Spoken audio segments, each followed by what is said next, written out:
Kokia tavo nuomonė apie PRP sąnarių gydyme ir kas iš viso paprastais žodžiais yra PRP? Paprastai žodžiais PRP tai yra kraujo plazma, kuomet yra specialios centrifugos pagalboje atskiriama plazma, kurioje per specialią membraną yra išplaunami arba neišplaunami lieka plazmoje trombocitai.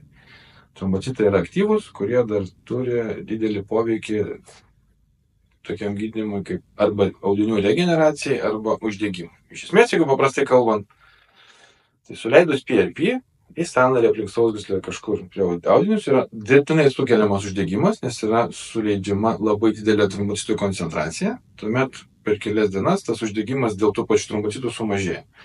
Tai realiai imitacija yra paprasto uždegimo, nes uždegimo paprastu metu ir dalyvauja tos ląstelės, tik tai mes ją darom dirbtinai labai dideliai koncentracijai.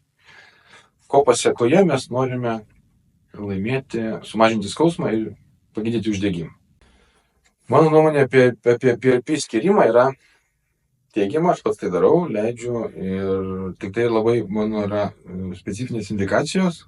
Reiškia, tai turi būti pilnai sutvarkyta anatomija, reiškia, prie visokių meniskų plyšimų, sausgyslių plyšimų PRP neveikia. Reikia iš pradžių susiūti, sutvarkyti. Prie raumens disfunkcijos, reiškia, susilpnusio raumens taip pat neveikia. Tai jeigu grubiai, tai reiktų pirmiausia sutvarkyti anatomiją, tai reiškia, išoperuoti pacientą. Antras etapas - praeiti reabilitaciją, sustiprinti raumenyną, jį atstatyti. Ir jeigu yra sąnario arba sausgyslės uždegimas, bet su tvarkinga anatomija, tuomet PRP galima suleisti kaip papildomą ginklą kovoje su uždegimu ir su skausmu.